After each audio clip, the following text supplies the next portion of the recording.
Señoras y señores magistrados, autoridades dignas que nos acompañan, invitados de honor, muy buenas tardes, buenas noches ya. Damos la bienvenida a nuestras autoridades con los aplausos, por favor. Se van a ubicar en la mesa de honor en el marco de nuestras actividades por el 22º aniversario de la Academia de la Magistratura. Nos sentimos honrosos de organizar este tipo de eventos de talla internacional.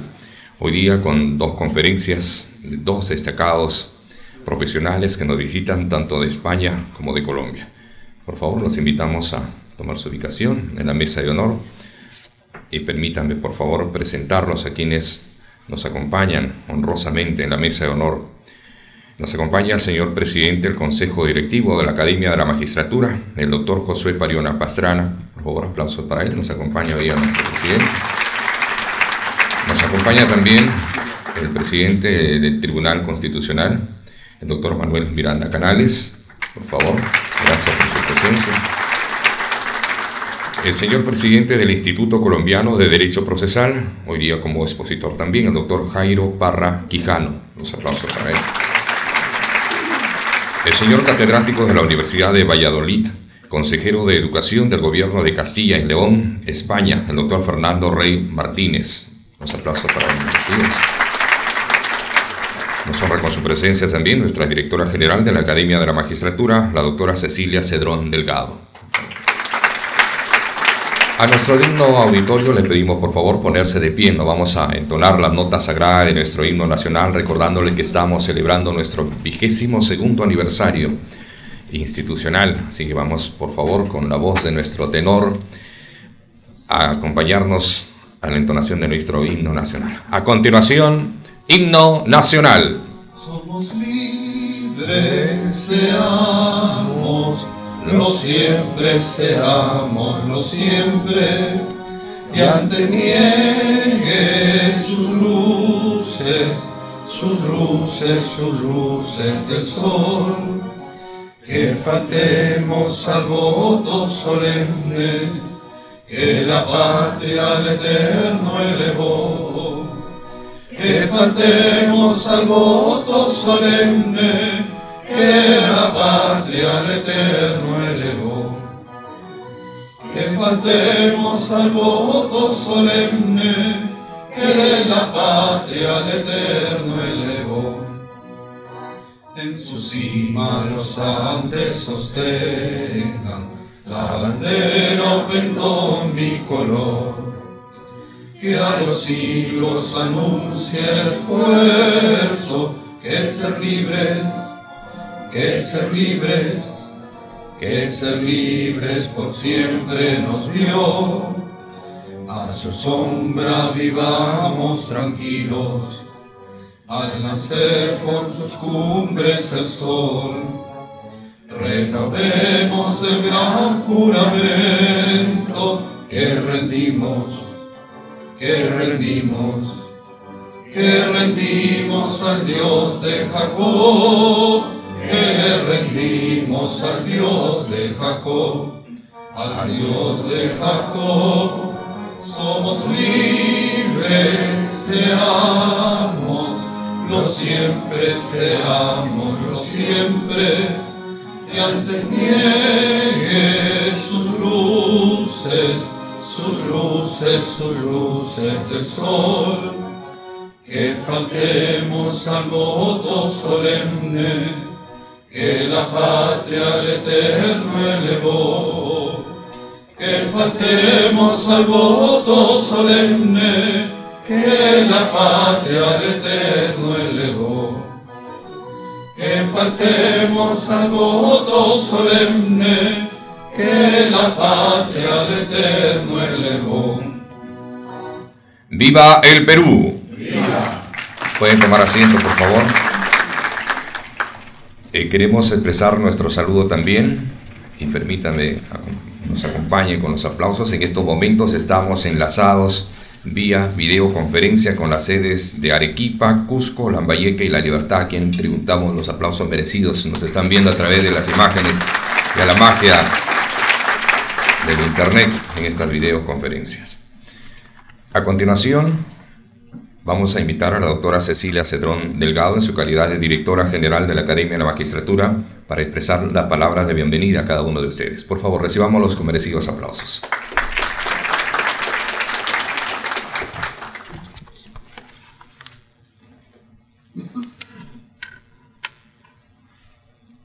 Bien, con su venia, señor presidente, señor doctor Josué Pariona Pastrana, juez supremo y presidente del Consejo Directivo de la Academia de la Magistratura, señor doctor Manuel Miranda Canales, presidente del Tribunal Constitucional del Perú, señor doctor José Ayub Prado Canals, presidente de la Corte Suprema de Justicia de la República de Panamá, que hoy nos honra con su presencia, doctor Ricardo Pérez Manrique, presidente de la Corte Suprema de Justicia de la República Oriental del Uruguay, señor doctor Fernando Rey Martínez, consejero de Educación del Gobierno de Castilla y León, España, catedrático de la Universidad de Valladolid, distinguido expositor de esta noche, doctor Jairo Parra Quijano, presidente del Instituto Colombiano de Derecho Procesal, también distinguido expositor de esta noche, señores consejeros del Consejo Directivo de la Academia de la Magistratura, que nos honran el día de hoy con su presencia,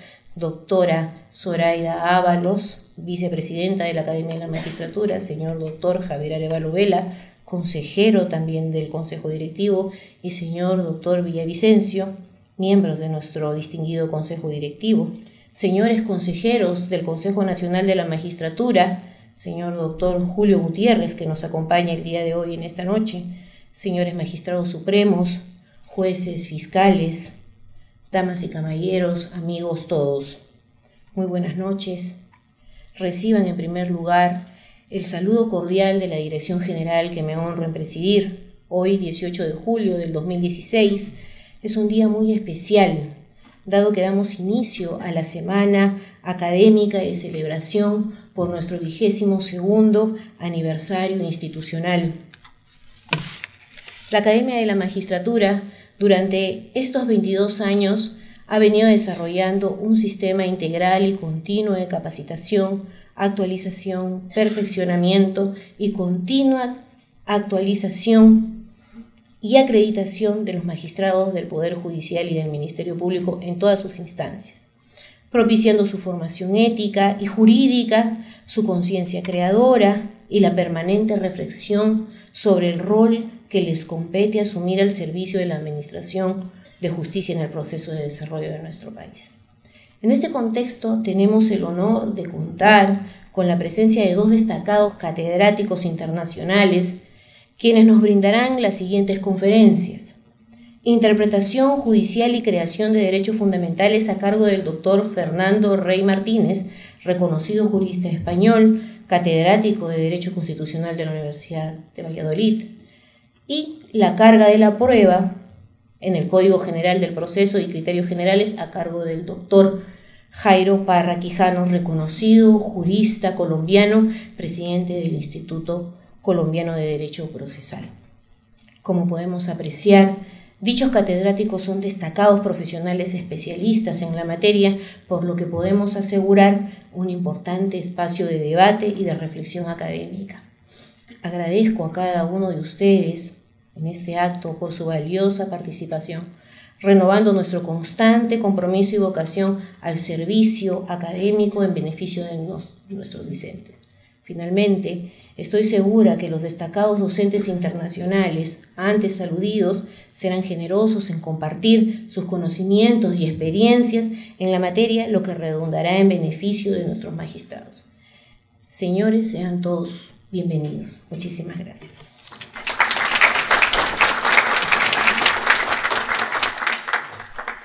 Hemos escuchado la palabra de bienvenida que estaba a cargo de la doctora Cecilia Cedrón Delgado en su calidad de directora general de la Academia de la Magistratura. El acto de inauguración estará a cargo del señor presidente del Consejo Directivo de la Academia de la Magistratura, el doctor Josué Pariona Pastrana, a quien vamos a recibirlo, por favor, con fuertes aplausos también.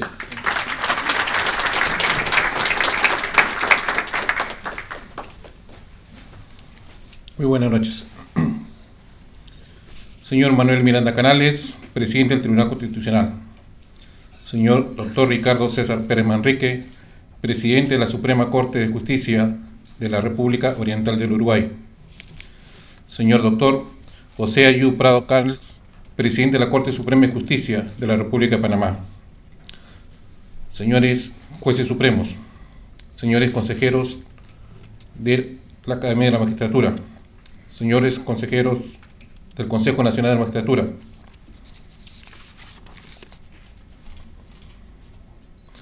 señores expositores Fernando Rey Martínez y Jairo Parra Quijano, señores magistrados de las diversas instancias, tanto del Ministerio Público como del Poder Judicial, estimados caballeros y damas presentes.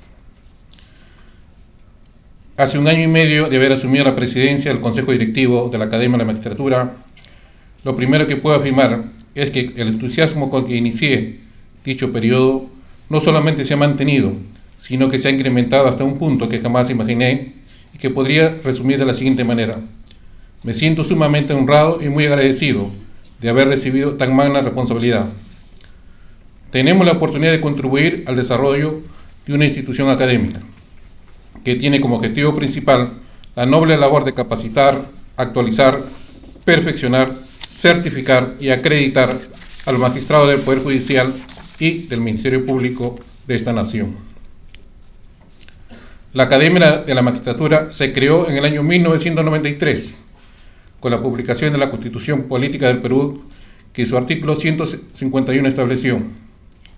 La Academia de la Magistratura, que forma parte del Poder Judicial, se encarga de la formación y capacitación de jueces y fiscales de todos sus niveles para los efectos de su selección. Es el requisito para el ascenso a la aprobación de los estudios especiales que requiera dicha academia. Asimismo, el 21 de julio de 1994 se publicó la ley número 26335, Ley Orgánica de la Academia de la Magistratura, en donde se le reconoce personería de derecho público interno con autonomía administrativa, académica y económica. Iniciamos formalmente nuestras funciones en 1995, estableciendo 3 líneas de formación académica de carácter permanente denominados programas. El primero, Programa de Formación de Aspirantes PROFA. El segundo, Programa de Actualización y Procedimiento PAP. Y Programa de Capacitación para el Ascenso PCA.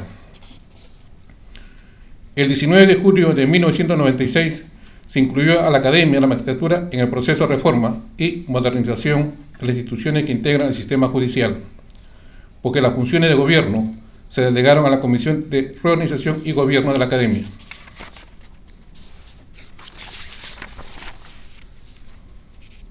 A fines del año 2000, en el proceso de recuperación democrática del país y en especial del sistema de justicia, se dio la ley número 27.367, que desactivó las comisiones ejecutivas del Poder Judicial, restableciendo el funcionamiento de los órganos naturales de gobierno de la Academia de la Magistratura, por lo que a diciembre del mismo año se constituyó el primer Consejo Directivo como expresión democrática de su ley orgánica.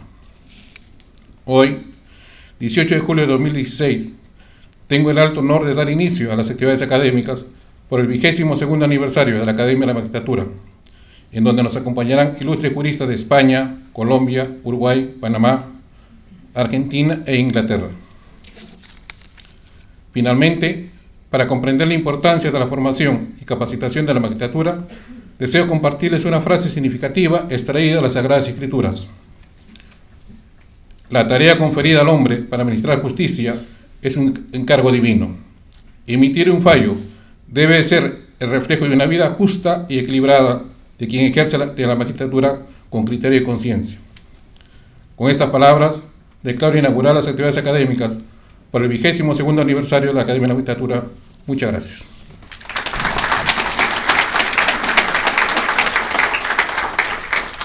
Hemos escuchado las palabras de inauguración de este importante evento de talla internacional a cargo del señor presidente del Consejo Directivo de la Academia de la Magistratura. Sin más preámbulos, vamos a dar inicio ya a nuestras conferencias y la primera exposición es con el tema Interpretación Judicial y Creación de Derechos Fundamentales a cargo del doctor Fernando Rey Martínez, un catedrático reconocido de Derecho Constitucional de la Universidad de Valladolid. Antes de invitarlo al podio, permítame hacer un resumen de su hoja de vida. El doctor Fernando Rey Martínez es un reconocido jurista español, catedrático en Derecho Constitucional de la Universidad de Valladolid desde hace 7 años.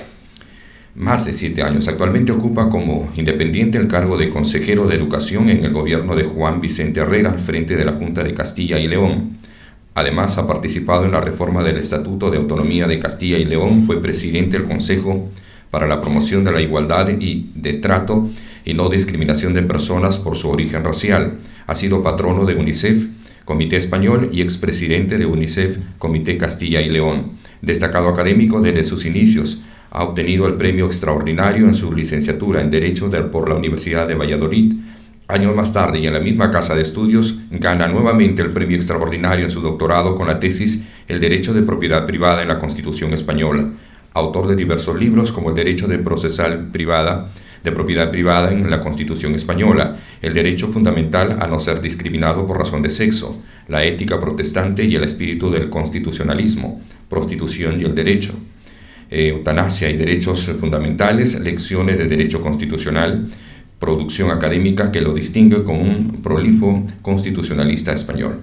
De esta manera, ha obtenido en el año de 1999 el premio de la revista jurídica La Ley de Estudios Doctrinales, y en 2007 el Tribunal Constitucional le otorgó el premio Francisco Tomás y Valiente. Por favor, recibamos con merecidos aplausos a nuestro distinguido conferencista, el doctor Fernando Rey Martínez. Bienvenido.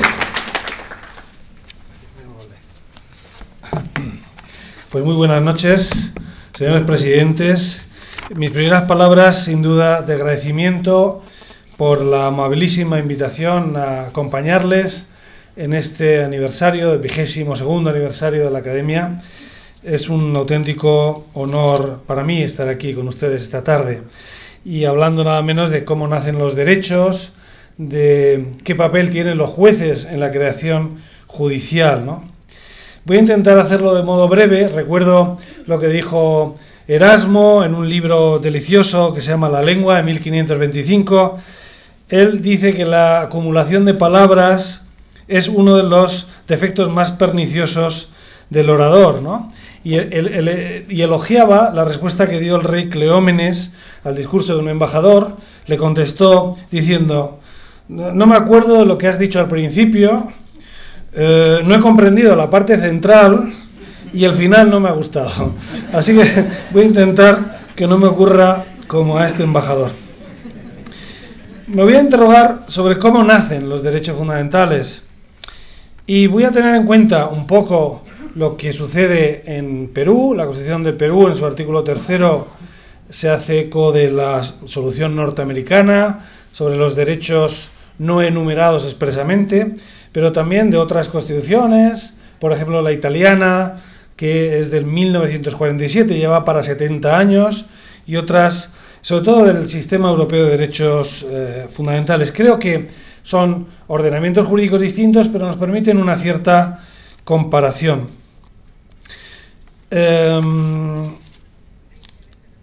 Intenté responder a la cuestión de cómo nacen los derechos en una conferencia en Catania, Italia, el año 99.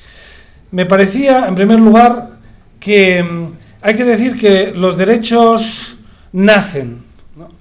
Hay creación judicial de derechos. Creo que un análisis realista parte de esta constatación y, por tanto, debemos rechazar, en principio, esta construcción tan norteamericana que se llama originalismo, ya sea en su versión del intencionalismo, es decir, los derechos solo existen los que están escritos y solo deben ser interpretados según la intención de los padres fundadores que aprueban la Constitución, ya sea la versión originalista textualista, ¿no?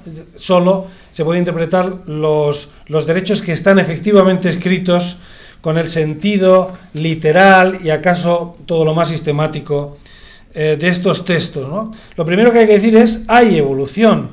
Ustedes, la mayoría de ustedes, son jueces y por tanto su trabajo es interpretar. Ustedes son hermeneutas, todos los juristas lo somos. Lo que ocurre es que ustedes lo hacen con la eficacia vinculante característica del derecho, porque ustedes son uno de los poderes del Estado.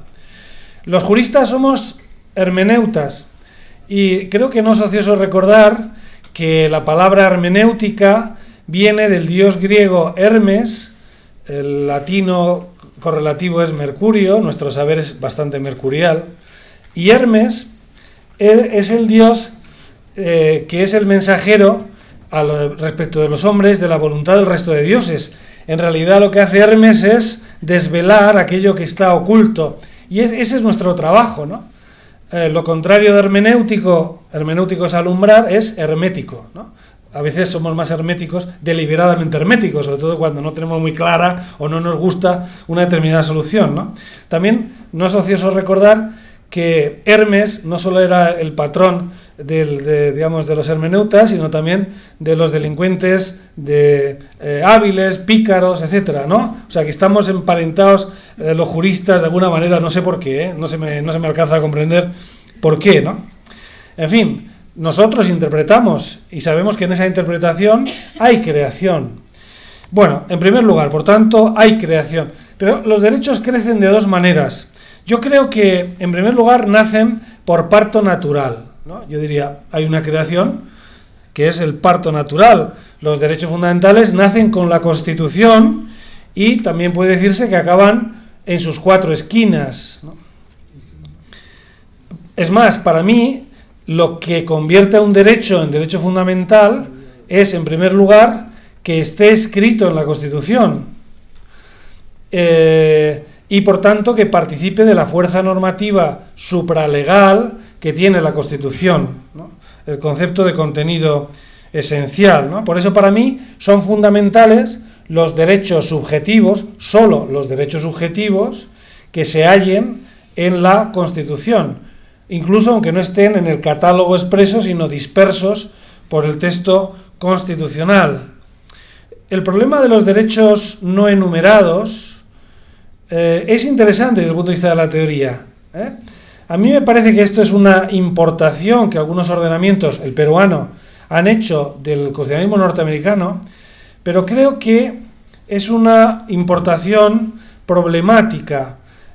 Primero porque la Constitución norteamericana es de 1787, no se quería ahí poner puertas al campo, responde a otra concepción ius filosófica, racionalista.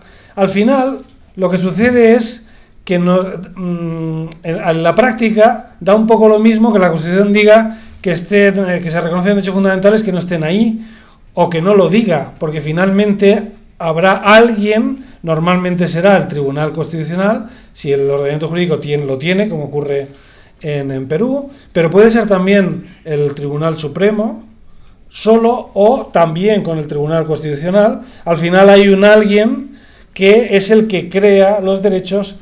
De esta segunda manera, les decía, los derechos pueden nacer por parto natural, es decir, Constitución y sus reformas, pero pueden nacer por cesárea, es decir, por interpretación judicial, ¿no? Y yo voy a hablar hoy de la cesárea, ¿no? Que es la que me parece que tiene mayor interés, ¿no? La creación judicial de derechos es un fenómeno normalmente limitado. No se produce todos los días. Incluso la cláusula, por ejemplo, del artículo 3 de la Constitución peruana ha dado lugar a la creación de muy pocos derechos señalados. Recuerdo aquí el derecho a la verdad, derechos de los consumidores y usuarios, el derecho a la aplicación efectiva, real, de las leyes y actos administrativos. Realmente pocos derechos, ¿no? Sin duda hay que distinguir ya los derechos que se rigen por el common law. Esto ya también nos distingue el ordenamiento peruano de la cláusula de los derechos no enumerados norteamericana, porque claro, inicialmente Estados Unidos es un país de cultura anglosajona regido por el common law, donde la creación judicial de derechos está más reconocido desde el punto y hora que es una fuente directa del ordenamiento jurídico, a diferencia de los sistemas continentales como el nuestro, donde teóricamente la jurisprudencia no es fuente directa, sino solo complementaria. Pero a mí me parece que esto es una de las ideas mitológicas que no responde a la realidad. No sé si alguna vez respondió a la realidad.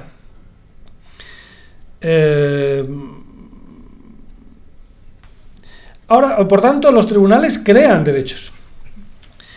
No solo los del common law, también los de derecho continental. El problema es que no todo lo que se llama derecho nuevo lo es en realidad. A mí me parece que hay que distinguir entre la creación judicial de nuevos derechos, en un sentido propio, de la interpretación evolutiva de los derechos. Es decir, voy a introducir aquí una distinción. Me parece que comprender es distinguir, ¿no? Un profesor amigo mío nos decía, a mí me pagan por distinguir, ¿no? Pues vamos a ver una distinción que a mí me parece clave, y es, una cosa es la interpretación dinámica y otra la interpretación creadora de los jueces.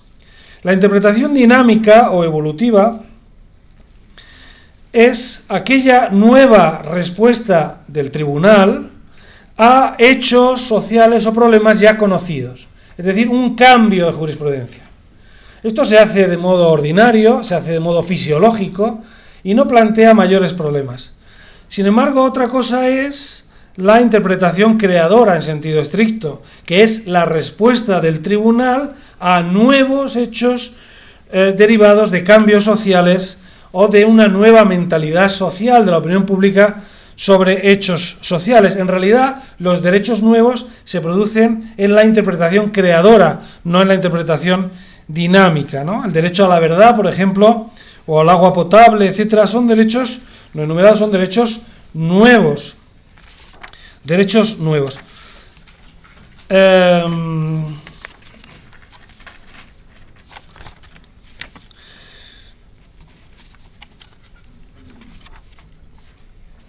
Es interesante contrastar esta situación, lo que ocurre en Perú, respecto a esta cláusula del artículo 3º, respecto de otro país de constitucionalismo democrático como Italia, que tiene una constitución de casi 70 años, ¿no? ¿Qué ocurre en España, en Italia? Que es donde, por ejemplo, ellos tienen un catálogo de derechos, pero muy, muy débil, ¿no? Por el año 47 todavía no se reconocían los catálogos tan extensos como se reconocen en la actualidad, ¿no? Y ellos tienen un artículo de la Constitución que dice: la República reconoce y garantiza los derechos inviolables del hombre, tanto individual como en las formaciones sociales en que desarrolla su personalidad, ¿no? El problema es si esta cláusula sirve para albergar la creación de derechos, ¿no? Y evidentemente el Tribunal Constitucional italiano ha ido reconociendo nuevos derechos, como por ejemplo el derecho a la identidad sexual, que en el año 47 ni se soñaba, o incluso el derecho de informar, las libertades de información, etcétera, ¿no? Un crítico, sin embargo, a la creación judicial de derechos, que es la idea dominante en la doctrina, en la literatura, es Alessandro Pace, como saben, uno de los grandes constitucionalistas italianos. Él se opone radicalmente a la idea de considerar el artículo 2 de la Constitución italiana como una norma abierta para reconocer nuevos derechos.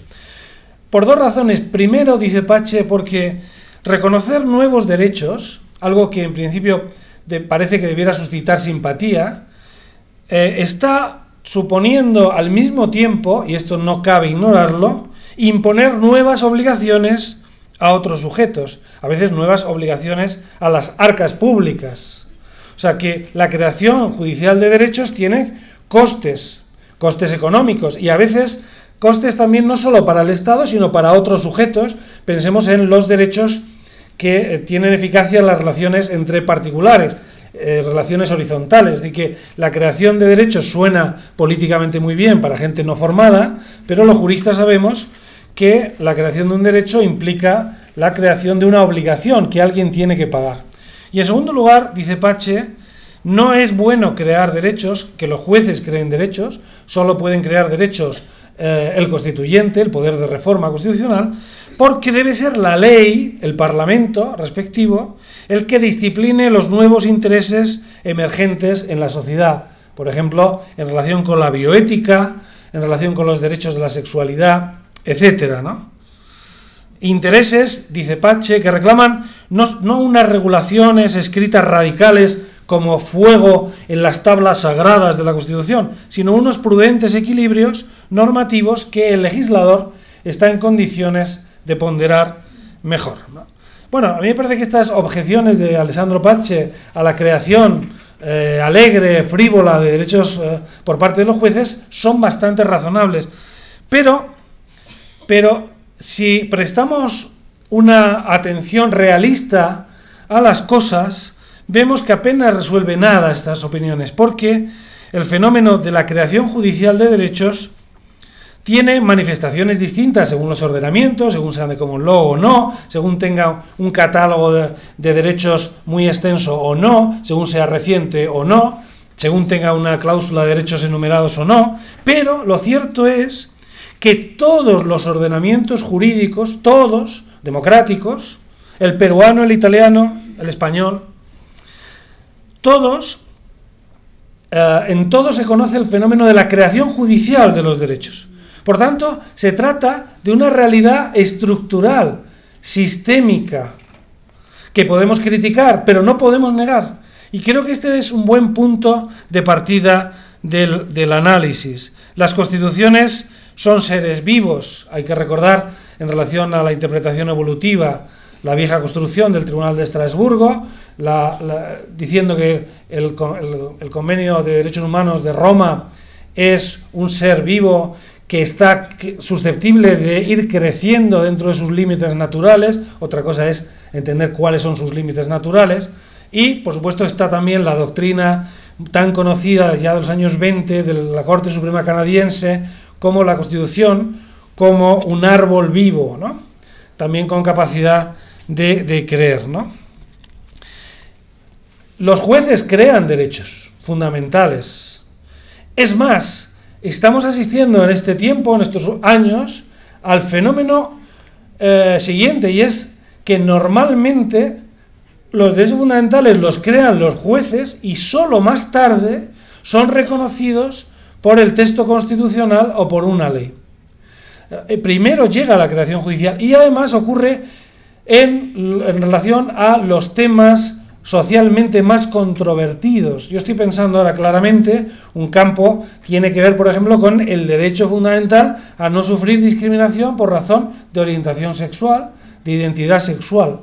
Este es un derecho que está siendo reconocido inicialmente por los tribunales y más tarde haya carta de naturaleza en un texto constitucional o en un texto legal. Y normalmente además es un doble efecto combinado, porque hay una creación judicial que además toma pie normalmente de un texto internacional. Por aquí el derecho internacional de los derechos humanos penetra muy intensamente en los ordenamientos nacionales. Así pues, la idea de que los jueces no crean derechos es una idea mitológica. Pero es verdad también, como decía, tenemos que distinguir nuevas dimensiones de derechos ya existentes de derechos nuevos. Yo me atrevo, y voy ya enfilando la recta final de esta intervención, porque nos acabamos de conocer el día de hoy y no quiero que ustedes me agarren ya manía, quiero simplemente sugerirles algunas ideas. A mí me parece que podríamos introducir alguna categorización. Podríamos distinguir tres tipos de derechos nuevos, que son los derechos implícitos, los derechos transformados y, en tercer lugar, los derechos conexos. Tres categorías distintas. ¿Qué son? Voy a poner ejemplos de cada una de ellas, porque los ejemplos no son solo una concesión a la pereza mental. Los derechos implícitos. En algunos casos, el tribunal que en cada ordenamiento es el llamado a, con carácter definitivo o supremo, a crear o a innovar, en ocasiones, digo, este tribunal, ya sea el constitucional, ya sea el supremo, ya sea ambos, identifica nuevas dimensiones del contenido de un derecho ya mencionado expresamente en el texto de la Constitución o del Tratado Internacional, como consecuencia de su aplicación a nuevos supuestos de hecho sociales. En este caso se trata de una expansión natural del contenido de un derecho expreso por su aplicación a supuestos fácticos nuevos. Bien, mi tesis es que los derechos implícitos no son en realidad un derecho nuevo, sino una ampliación de derechos ya existentes. Por ejemplo, la transformación del derecho de protección jurídica de la vida del artículo 2 del Convenio de Roma. Normalmente se entendía este derecho a protección jurídica de la vida en un sentido negativo, como la prohibición de que el Estado y sus agentes pongan en riesgo o terminen con la vida de cualquier persona. Por tanto, un derecho de carácter defensivo, una barrera de protección. La jurisprudencia del Tribunal de Estrasburgo, también de la Corte Interamericana, ha ido un paso más allá y ha ido entendiendo que las autoridades tienen un deber de investigación oficial efectiva en el caso de personas que están bajo su custodia y que de repente desaparecen, ¿no? Si el Estado no justifica qué ha ocurrido con estas personas, el Estado es responsable jurídicamente de la vida de estas personas. Algo parecido ocurre también en los casos del derecho a la tortura y al derecho a la prohibición de tratos inhumanos y degradantes del artículo 3 del Convenio de Roma, bueno, y concordantes con nuestros textos constitucionales. En todos estos casos, los tribunales han ido más allá y han convertido un derecho negativo, defensivo, en un derecho positivo que impone obligaciones positivas al Estado. También ocurre esto, los derechos implícitos, en relación a los derechos de igualdad, que son los derechos que más han crecido en nuestro tiempo. Los derechos de igualdad y de prohibición de discriminación. Como saben, los derechos de prohibición de discriminación son una especie de la igualdad, pero son un quiz diferente. Porque los derechos contra discriminación por causas concretas, género, etcétera, son derechos subjetivos y no simplemente principios. El derecho general de igualdad es también un derecho subjetivo, pero como saben ustedes, de un contenido normativo muy débil, porque el derecho a la igualdad simplemente exige que no se puede prestar idéntica respuesta jurídica, no se puede otorgar dos respuestas jurídicas a una misma situación de hecho, ¿no? Ese, digamos, es el derecho general de igualdad. Evidentemente, en algunas ocasiones se puede apreciar, pero normalmente lo único que exige es que haya una razonabilidad de la diferencia jurídica de trato, que normalmente es muy fácil prestarla por parte de quien la establece, porque en realidad el derecho no es más que un sistema acumulativo, geométrico, de diferencias jurídicas de trato entre unos sujetos y otros en relación a criterios comparables, ¿no?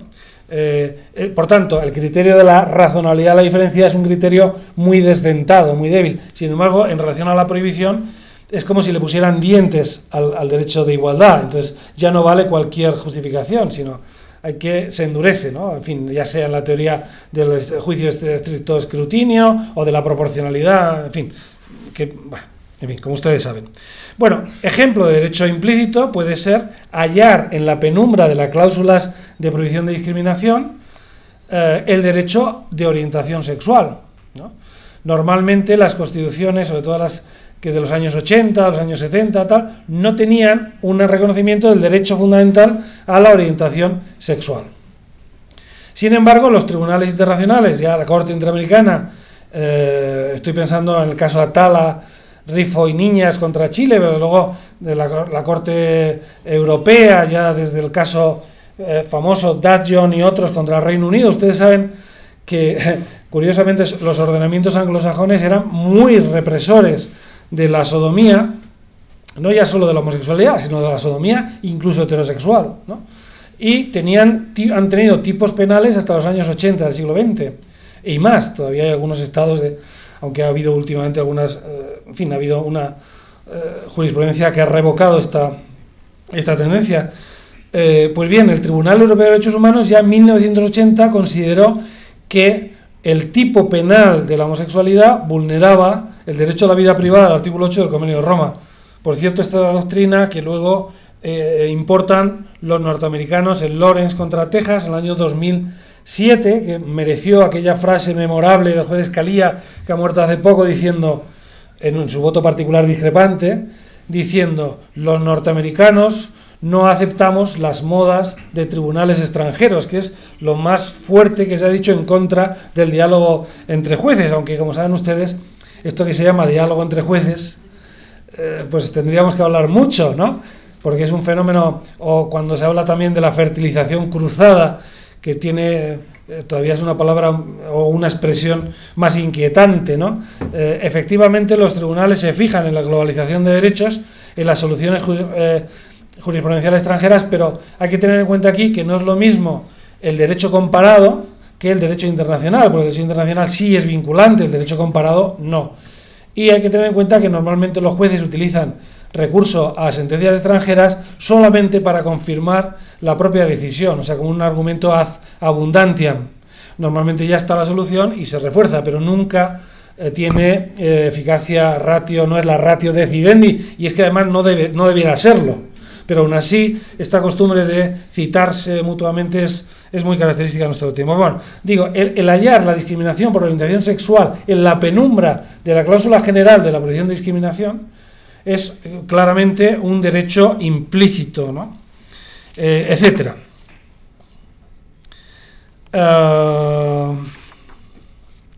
Bueno, hay muchísimos ejemplos.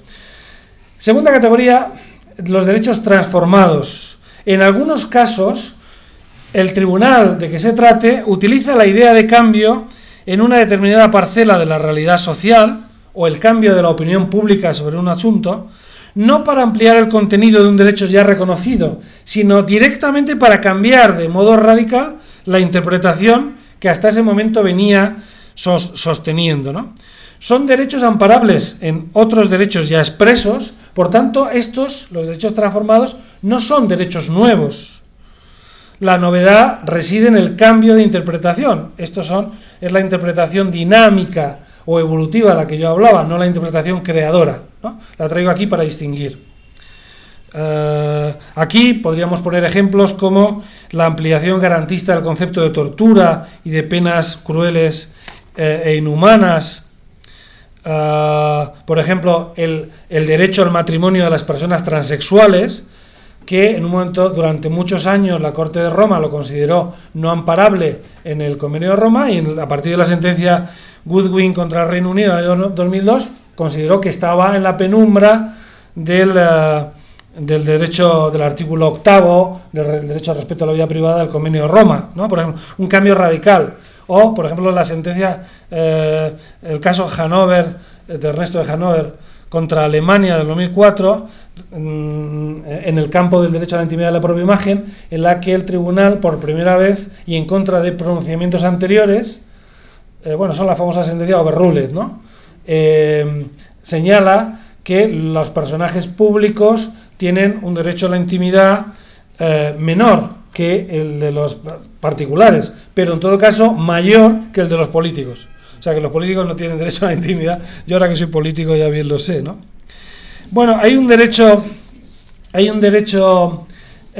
transformado también importante, un ejemplo sobre el que he trabajado, algo más, que es en la jurisprudencia del Tribunal de Derechos Humanos, que es lo que se llama discriminación indirecta o de impacto, en este caso de tipo racial. Un concepto interesante. Hasta el año 2007, el Tribunal de Estrasburgo había considerado que en el Convenio de Roma no cabía el concepto de discriminación indirecta, solo el de discriminación directa. ¿Qué es discriminación directa? Un trato jurídico diferente y peor a una persona en atención a un rasgo sospechoso, etnia, no diré raza. Es curioso, ustedes saben que la discriminación racial se basa en un malentendido, en realidad en tres malentendidos, ¿no? Porque en primer lugar no hay razas, solo hay una raza que es la humana, desde que desaparecieron los neandertales, que por cierto creo que nos los cargamos los sapiens, pero todavía no se ha descubierto cómo. Pero bueno, los últimos neandertales, por cierto, desaparecieron en el sur de España, no sé, en fin.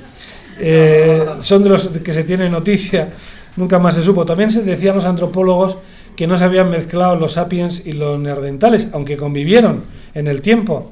Y eso a mí me resultó muy extraño. Efectivamente luego han demostrado que sí, que los europeos tenemos un 10% de de ADN neandertal. Bueno, solo hay una raza, sin embargo, hay gente que cree que hay razas. Primer malentendido. Segundo malentendido, los que creen que hay razas creen que unas son superiores a otras, lo cual es todavía más extraño, porque uno puede decir, bueno, uno puede ser ignorante y decir, hay razas, pero ya decir que unas son superiores a otras ya es extraño. ¿Y por qué?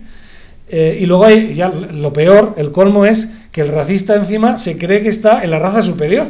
Eso sí que es lo más sorprendente de todo, porque a la vista está que de existir razas y en el caso de que unas fueran superiores a otras, el racista estaría en la raza inferior, en contra de lo que... Pero bueno, en fin, todo un profundo malentendido. Pues bueno, el caso es que el Tribunal de Estrasburgo no había reconocido, pensaba que solo había discriminaciones directas y no indirectas. Una discriminación indirecta o de impacto es un trato diferente, en principio neutral, es decir, no por sexo, raza, etcétera, sino por un criterio neutral, pero que de hecho impacta negativamente sobre la minoría étnica, sobre las mujeres. Bueno, por ejemplo, si se exigiera para entrar en el ejército medir 1,80 m, pues evidentemente la distinción se hace por la altura, no por el sexo, pero esto impacta negativamente sobre la mayoría de las mujeres que, digamos, estadísticamente tienen una estatura menor. Claro, la discriminación indirecta se mide a través de estadísticas, etcétera, ¿no? Bueno, en un momento determinado había en Chequia a los niños con 11 años se les examinaba y los que no tenían determinado nivel intelectual se les mandaba a colegios especiales. Pues ocurría que el 80% de los niños gitanos de Chequia acababan en los colegios especiales. Claro, el Tribunal de Estrasburgo inicialmente dijo, no, aquí no se está discriminando racialmente, se exige una misma prueba de nivel, el que la saque, claro, porque se negaba a aceptar los resultados estadísticos que demostraban, salvo que se demuestre que los niños gitanos son más retrasados que los no gitanos, lo cual evidentemente es todo lo contrario, pues ocurría que efectivamente había ahí una discriminación, pero indirecta o de impacto, que reconoció en el caso de H y otros contra Chequia de 2007, ¿no? Bueno, todo esto son ejemplos de derechos transformados. Y por último, los derechos conexos. En otros casos, el tribunal de que se trate aprecia la existencia de derechos cuya aplicación se revela puntualmente necesaria para dispensar la máxima efectividad a derechos reconocidos de modo expreso, ¿no? El derecho que se ha reconocido el Tribunal Nacional Peruano, del derecho a la aplicación real de actos normativos, de normas y de leyes, es un derecho conexo, ¿no? Con las garantías del Estado de Derecho, ¿no? El derecho a una administración, a una buena administración, también un derecho más que nuevo, un nuevo orden de derechos, ¿no? En fin, por ejemplo, como ejemplo de derecho conexo estaría el derecho a no recibir tortura ni tratos y penas humanas degradantes. El caso Schwerin, como saben, la negativa al Reino Unido a extraditar a Estados Unidos a una persona porque iba a ser seguramente ajusticiada, le iban a practicar la pena capital en Estados Unidos, se negó Reino Unido. Este derecho, el derecho en este caso a no sufrir penas, tratos humanos degradantes, se conecta, en fin. O el derecho a un medio ambiente sano, por ejemplo, el derecho a un mínimo vital, hay un derecho que está ahora naciendo nuevo en Europa, en España, que es el derecho a la renta garantizada de ciudadanía, el derecho a una procura asistencial, a las condiciones mínimas de asistencia, que se conecta, por un lado, con el derecho a la vida, también con el libre desarrollo de la personalidad, etcétera, ¿no? Es verdad también que los tribunales en ocasiones se niegan a reconocer nuevas dimensiones de un derecho preexistente o a crear nuevos derechos. Lo hacen también a menudo. No me detendré en esto. Así que, finalmente, yo creo que ningún tribunal superior en sentido amplio suele reconocer que crea derechos, pero sí lo hace. O podría hacerlo. Y en este caso, yo creo que sería más honesto y transparente hacerlo, reconocerlo, es decir, efectivamente en este caso estamos creando nuevo derecho o nuevas dimensiones de algo que ya existe, ¿no? Realmente la jurisprudencia de los países anglosajones, en ese sentido me gusta mucho, ¿no? Porque ellos, como ustedes saben, en los sistemas de common law siempre dicen, la Corte Suprema Federal Norteamericana y otros, todos ellos, lo que hacen es decir, bueno, en este caso aplicamos la doctrina establecida para este tipo de casos en la sentencia tal, ¿no? Otras veces dicen, bueno, en la doctrina la aceptamos con carácter general, pero en este caso no la vamos a aplicar, sino que vamos a aplicar otra cosa. Y en otras dicen claramente, bueno, la doctrina nuestra hasta este punto era esta, y a partir de este momento va a ser esta otra. Los jueces de los sistemas continentales son mucho más remisos a ser claros, honestos y transparentes en los cambios de interpretación o en el reconocimiento de nuevos derechos, ¿no? Ya sea de derechos implícitos, ya sea de derechos transformados o de derechos conexos, ¿no? Es verdad que el activismo judicial, que hay que temer, a veces es beneficioso para romper lecturas demasiado formales, demasiado conservadoras, para poder hacer avanzar, ¿no? A veces hay que abrir nuevos espacios, ¿no? Así pues, ya acabo, con su paciencia ya hace tiempo que he acabado. A la pregunta de ¿los jueces pueden crear derechos?, debo contestar con una afirmación solo matizadamente formalista, que es la siguiente: los tribunales deberían seguir autolimitándose en la creación de derechos realmente nuevos, puntos suspensivos, casi siempre. Bueno, muchísimas gracias. Interesante ponencia de nuestro distinguido conferencista, el doctor Fernando Rey Martínez. Inmediatamente vamos con la siguiente ponencia. Va a estar a cargo del doctor Jairo Parra Quijano. El tema que vamos a escuchar es la carga de la prueba en el Código General del Proceso y Criterios Generales. No sin antes, permítame hacer un breve resumen de la hoja de vida de nuestro destacado conferencista, doctor Jairo. El doctor Jairo Parra Quijano es un reconocido jurista colombiano, doctor en Derecho y Ciencias Sociales por la Universidad Libre de Colombia, expresidente del Instituto Iberoamericano de Derecho Procesal y actualmente presidente del Instituto Colombiano de Derecho Procesal. Su constante interés en la actividad académica lo ha llevado a ejercer la docencia. Es profesor emérito de la Universidad Externado de Colombia, profesor de carrera en la Universidad Nacional de Colombia y profesor titular de la Universidad Libre de Colombia, de la cual fue rector y decano de la Facultad de Derecho y Ciencias Políticas. Ha obtenido en 5 oportunidades la distinción académica de docencia excepcional en la Universidad Nacional de Colombia. Asimismo ha sido doctor honoris causa por la Universidad Simón Bolívar de Barranquilla, autor de diversos libros en materia de derecho procesal, como los terceros en el proceso civil, 7ª edición, Tratado de la Prueba Judicial, Manual de Derecho Probatorio, su 18ª edición, Derecho Procesal Civil, Parte General, Derecho Procesal Civil, Parte Especial, Racionalidad e Ideología de las Pruebas de Oficio, producción académica que lo distingue como prolífico procesalista de la época. Vamos a recibir, por favor, con fuertes aplausos al doctor Jairo Parra Quijano, que ya nos honra con su presencia. Bienvenido, doctor. Muy bien, buenas noches, es un honor verdadero estar aquí. Quiero saludar a los magistrados que nos acompañan de los distintos países y los magistrados de nuestra hermana República del Perú y a mi amigo Raúl Canelo Rabanales. ¿De qué voy a hablar? Voy a hablar de la carga de la prueba.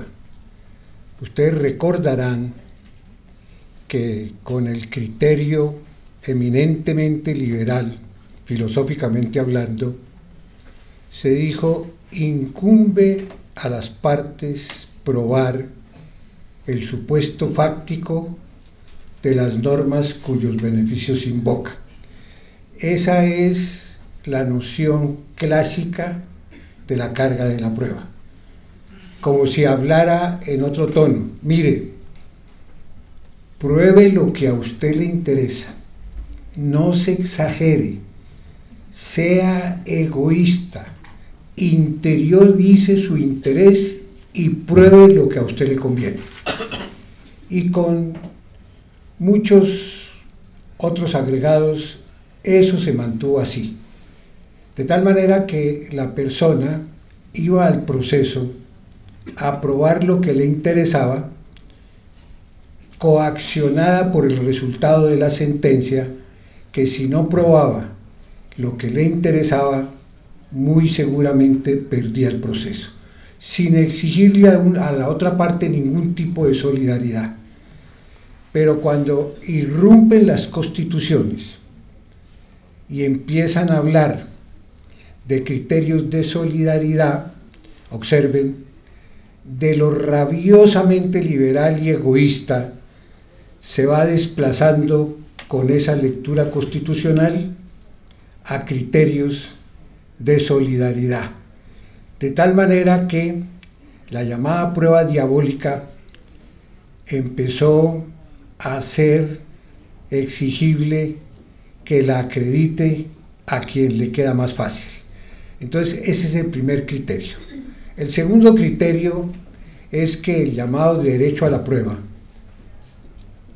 que está elevado a rango constitucional en el artículo 24 de la Constitución española, pues ese derecho a la prueba significa también que cuando a mí me queda imposible o difícil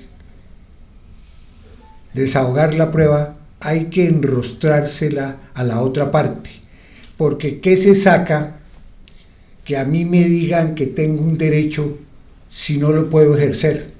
De tal manera que la noción dinámica del concepto de derecho a la prueba implica que cuando a mí me queda muy difícil o imposible, pues se debe desplazar la carga de la prueba a la otra parte que le queda más fácil. Igualmente, la noción de carga de la prueba es una noción epistémica, porque gracias a ella vamos a averiguar la verdad, pero cuando invertimos y decimos a usted le queda más fácil, podemos hacer grados epistémicos y decir que con mayor razón, en ese caso, la carga de la prueba tiene una noción eminentemente epistémica. De eso es lo que voy a hablar. Ahora imaginemos un proceso oral y que el juez, perdónenme, pero la expresión es gráfica, en mangas de camisa va a distribuir la carga de la prueba. Entonces, miremos con un criterio eminentemente dinámico la oralidad, en los países que la tengan o en las pocas manifestaciones de oralidad que puedan existir en otros países. Y séame permitido citar un diálogo de Platón que está en el Fedro, que tiene que ver con la oralidad para saber qué significa eso, porque la gente dice la oralidad sí, pero ¿qué es la oralidad? Está Platón o Sócrates hablando con sus alumnos y les dice lo siguiente: un verdadero filósofo no deja sus últimos logros a la escritura. Del siglo V al siglo IV ya había irrumpido la escritura en Grecia. Sin embargo, Platón, que era considerado uno de los grandes escritores de la antigüedad y uno de los más grandes de todos los tiempos, le dice a los alumnos que un verdadero filósofo no deja sus últimos logros a la escritura, sino que se la confía a la oralidad, a lo cual lo increpan los alumnos. Y lo explica, como era su costumbre, con un mito. He oído decir, dice él, que en el antiguo Egipto existió un dios de allá, cuya ave sagrada es el ibis, y que es el inventor de los caracteres de la escritura, y que el dios Teu fue ante el rey Tamus, que a la sazón reinaba en la ciudad que los griegos llaman Tebas de Egipto, y le fue exponiendo las artes de las cuales era inventor, pero que cuando llegó a los caracteres de la escritura, le dijo: oh rey, hemos descubierto el elixir de la sabiduría y de la memoria, los caracteres de la escritura. A lo cual contestó el rey: tú que eres el inventor de los caracteres de la escritura, no sabes el mal que se le causa a los que la aprenden, porque fiándose en caracteres exteriores, no recordarán dentro de sí por sí. Entonces, la característica que nosotros no debemos olvidar es que la oralidad nos permite un acto que es irreemplazable, recordar dentro de sí y por sí, siempre y cuando coloquemos el aparato senso-perceptivo bajo el yugo de la atención, dispuesto a captar todo lo que ocurra en la audiencia. Entonces, si estamos en un proceso oral y el escenario es el que acabo de describir, el juez en la audiencia puede, en el momento en que está decretando las pruebas, distribuir la carga de la prueba, o en el momento en que está practicando las pruebas, distribuir la carga de la prueba, o en cualquier momento antes de fallar, podrá distribuir la carga de la prueba, teniendo en cuenta que ya cuando estamos en la audiencia está presentada la demanda y están los hechos de la demanda, y está contestada la demanda y están los hechos de la contestación de la demanda. Por eso se acostumbra a decir que, de acuerdo con las circunstancias del proceso, el juez distribuirá la carga en el momento de decretar las pruebas. Fíjese que no es en vacío, no es porque al juez se le ocurra, no es su mera liberalidad, sino que las circunstancias del proceso, el contexto del proceso casi lo coacciona, como si le hablara diciéndole distribuya la carga de la prueba, o cuando, como ya lo dije, le está decretando las pruebas, o cuando las está practicando, o en cualquier momento antes de fallar. ¿Y qué hace el juez? Pues le enrostra la prueba a quien le queda más fácil. ¿Y a quién le queda más fácil? Al que tiene el objeto de la prueba, al que ha participado en los hechos, por condiciones técnicas especiales o por circunstancias similares, le distribuye la carga de la prueba, se la enrostra, y ese auto, por medio del juez, el juez en la oralidad distribuye la carga de la prueba, es susceptible del recurso de reposición. Luego fíjese que no se hace en el vacío, sino teniendo en cuenta las circunstancias, como ya lo dije, y es susceptible del recurso. Quiero que se imaginen al juez en mangas de camisa, practicando las pruebas con las partes presentes, infiriendo con ellas en democracia, haciendo las alegaciones racionales para que ellas las puedan discutir, y diciendo, mire, entonces a usted le corresponde probar, y él puede en ese momento interponer el recurso de reposición, por ejemplo, y discutir que él no está en mejores condiciones de desahogar la carga de la prueba, sino que por el contrario le incumbe a la otra parte, y el juez ahí con ellas va infiriendo. De tal manera que al invertir la carga de la prueba, nosotros en primer lugar desarrollamos con sentido dinámico el derecho a la prueba. En segundo lugar, propugnamos porque epistemológicamente averiguamos en lo posible la verdad y logramos la igualdad. Hagamos aquí un desglose y miremos esto.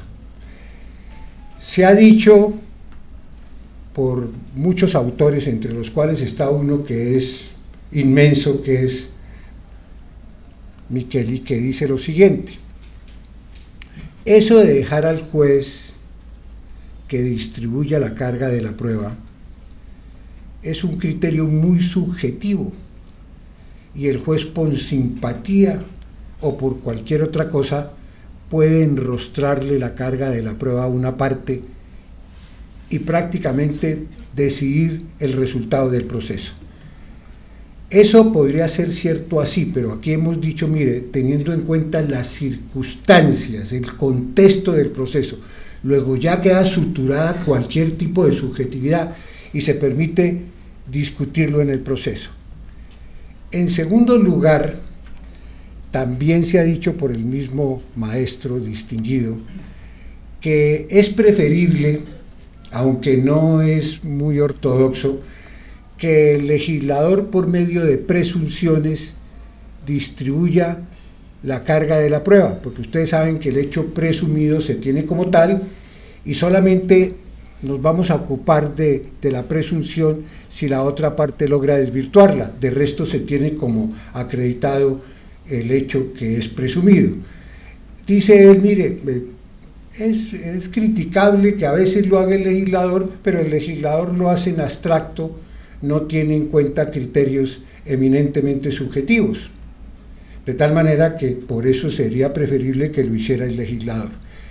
En algunas legislaciones como la norteamericana, por ejemplo, en algunos de los trámites, pues no está establecida esta regla, pero el juez es el que distribuye la carga de la prueba, teniendo en cuenta la mayor facilidad que le puede dar a una parte para que la desahogue. La ley de enjuiciamiento civil del milenio española, en el artículo 217, en la parte final, los primeros numerales, mantiene la noción de la carga de la prueba clásica, pero al final dice que se puede distribuir teniendo en cuenta, o hay que tener en cuenta a quién le queda más fácil. Que ese criterio es mucho mejor que dejar que sea el juez el que distribuya la carga de la prueba, por cuanto que aquí se mantiene el criterio clásico de la carga de la prueba, pero al final se tienen en cuenta los criterios modernos en el sentido de que se puede enrostrar que desahogue la carga de la prueba a la persona que le quede pues más fácil desahogar la carga de la prueba. De tal manera que estamos asistiendo a una inversión de esa institución en provecho de la averiguación de la verdad, en provecho de la igualdad, en provecho de darle dinamismo a la noción de derecho a la prueba consagrada o consagrado en casi todas las constituciones del mundo, con el fin de que se pueda averiguar la verdad. Este criterio es de vital importancia para los procesos modernos. Y termino con esto. Ustedes se van a imaginar un proceso oral, la demanda escrita y la contestación escrita.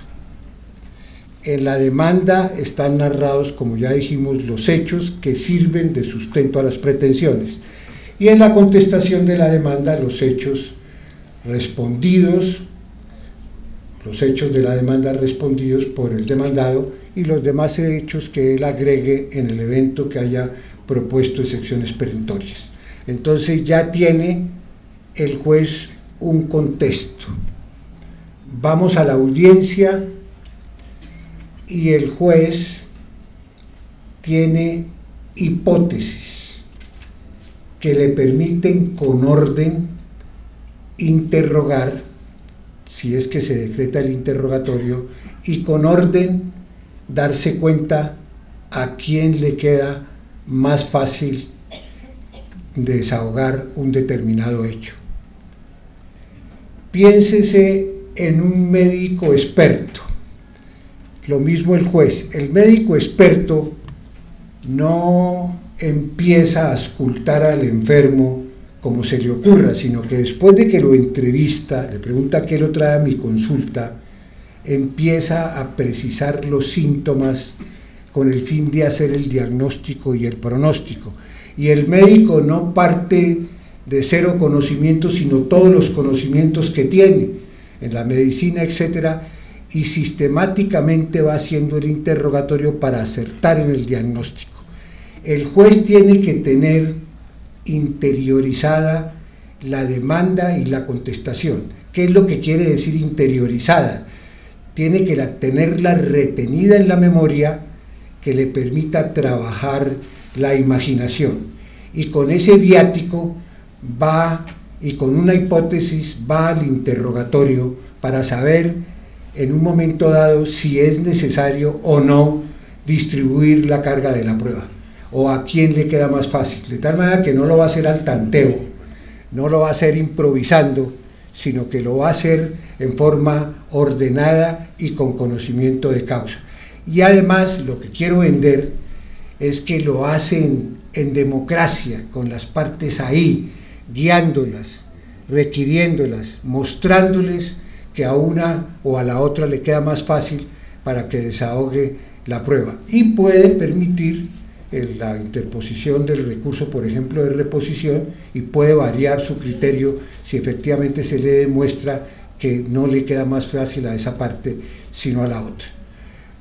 El proceso es el poderoso mecanismo que el hombre ha construido. El proceso es una creación artificial para administrar la justicia, y la justicia no se administra bien cuando nosotros lo que hacemos es administrar formalismos, decir que se tiene acceso a la justicia, pero hasta ahí. Se debe tener acceso a la justicia con eficacia, porque la justicia que es eficaz a la larga se invierte en paz con justicia social, es a lo que aspiramos. Y quiero decir estas palabras finales.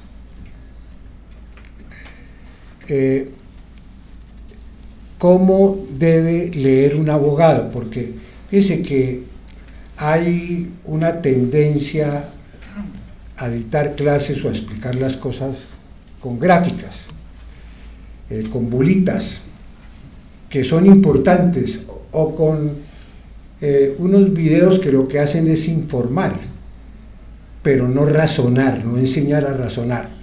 Por eso es muy importante tener en cuenta el discurso de Immanuel Kant, que es la Ilustración, que dice que el hombre tiene una pereza para pensar por sí mismo y que siempre quiere que otros piensen por él, y hay otros que siempre quieren ser tutores de otros.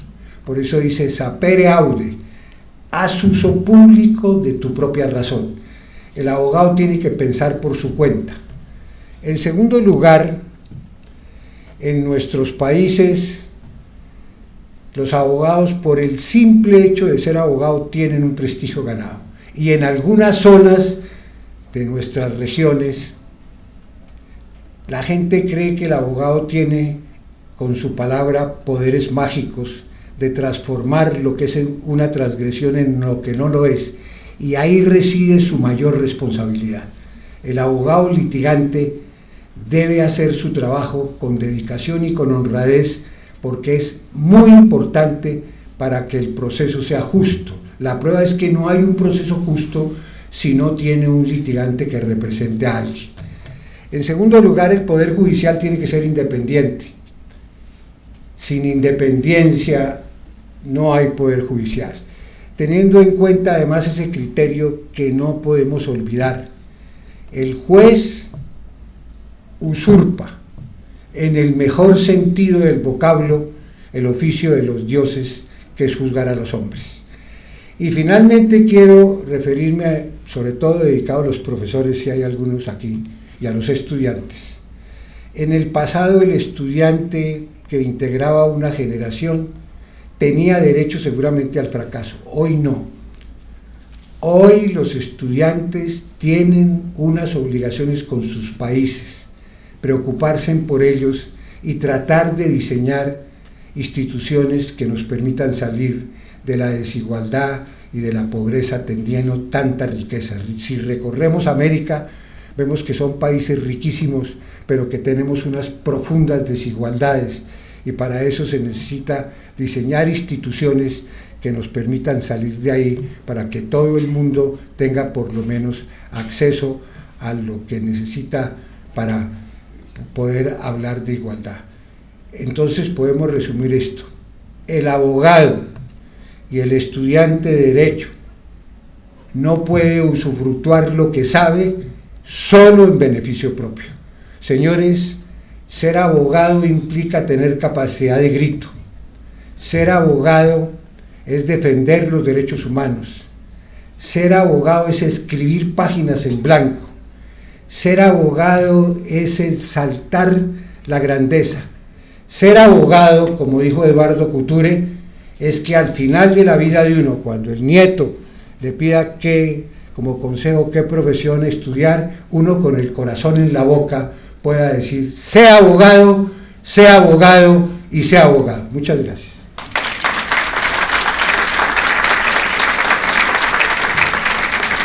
interesantes y sabias palabras de nuestro destacado conferencista, el doctor Jairo Parra Quijano. La Academia de la Magistratura, en el marco de su 22º aniversario y viendo la calidad de nuestros destacados expositores de talla internacional, ha creído conveniente hacer entrega de una medalla y un presente a cada uno de nuestros invitados expositores. Vamos a invitar a nuestro presidente, el doctor Josué Pariona Pastrana, para que proceda a hacer entrega en primer lugar de esta medalla al doctor Fernando Rey Martínez. Doctor, por favor.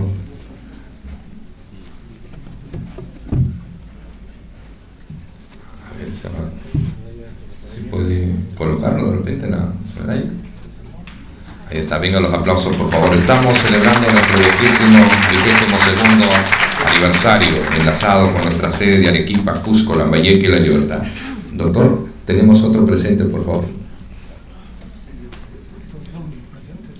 Sí, ahí estamos. Nos mostramos, por favor, los aplausos.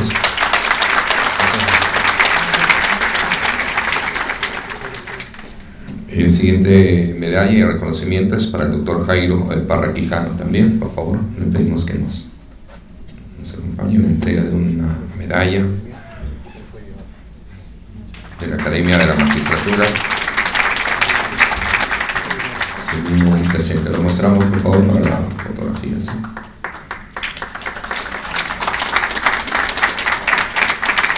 Un agradecimiento infinito también a nombre de nuestras sedes que están siguiendo estas incidencias de estas dos conferencias magistrales de nuestros destacados expositores. Damas y caballeros, señores magistrados, vamos a pedir a la mesa de honor a una fotografía institucional, ¿verdad? Una foto institucional. Luego están cordialmente invitados al brindis de honor. Les recordamos que estamos celebrando ya nuestro 22º aniversario, ¿sí?